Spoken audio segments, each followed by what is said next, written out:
ቅዱስ ህዝቢ ዝድሓነ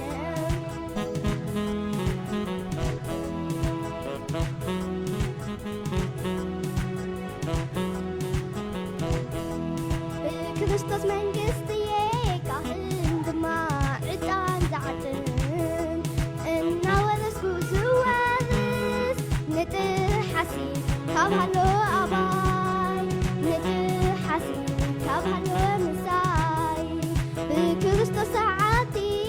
ካብ ሰዓቲ ኣዝየ ዝበልፅ ደግነት ፍቕሩ ከውሪ መንፈስ ቅዱስ ኣሎ እንዲሁ ኣባይ መንፈስ ቅዱስ ኣሎ እንዲሁ ምሳይ ከም ጅግና ይጎይ ቃሉ ተዓጢቐ ድማ ይዓይ ዘመነዩ ክዛረብ የውቂት ተራየን ወፂአ የገልግል የስ መድሓን ይብል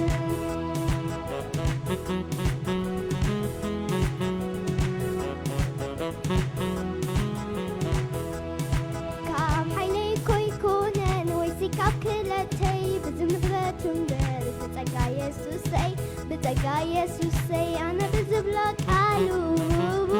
እዩ ኣምላኸሲ ንዓይ ሓይለ መዝሙረይን እዩ ሓይለ መዝሙረይን እዩ ብርሃን ጸልማት ኣይሕዘንን ብርቱዕ እዩ ክርስቶስ ኣባይ ጀማል ደምዳም ብእምነተይ ዘፈጽመኒ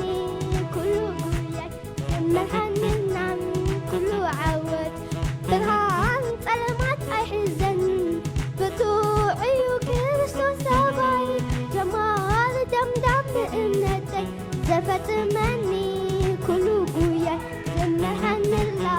ኩሉ ዓወት ክዝመረ ገና ከምዚ ኢለ ኣምላኸ ከም ዝብለኒ ኣነ ክዝመረ ገና ከምዚ ኢለ ቃሉ ከም ዝብለኒ ኣነ ክእውጀ ገና ከምዚ ኢለ ኣምላኸ ከም ዝብለኒ ኣነ ክእውጀ ከም ዝብለኒ ኣነ ኣምላኸ ከም ዝብለኒ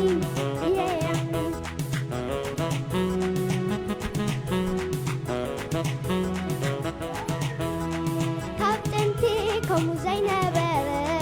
ብድሕሪ ዘወን ከምቶ ዘይኸውን ዓብዩ ሓያልን ወለዶም እየ ኣነ ቅዱስ ህዝቢ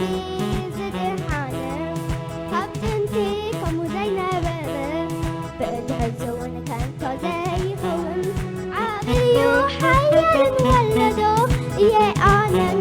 ቅዱስ ህዝቢ ዝድሓነ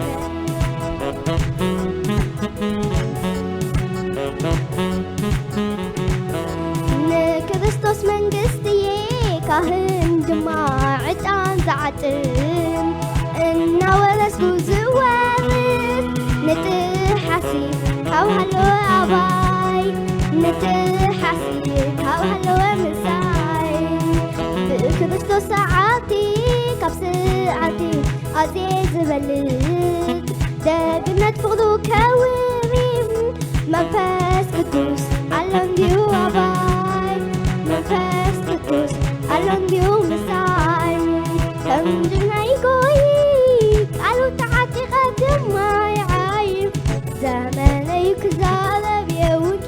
ተራየን ወፂአ የገልግል የስ መድሓን ይብል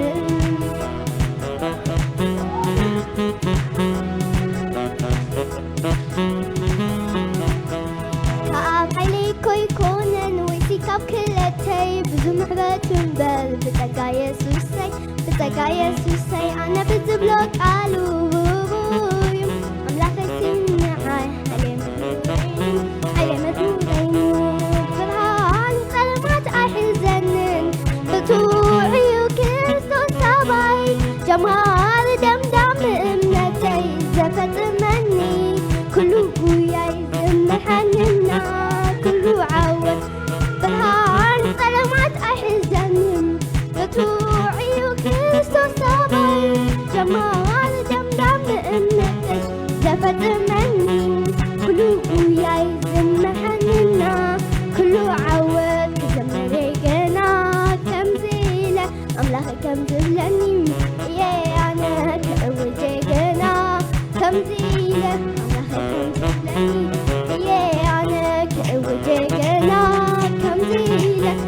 كم تبلني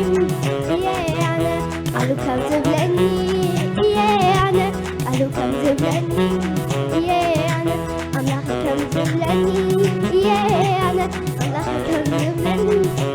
أنا قالوا كم تبلني أنا أملاك كم تبلني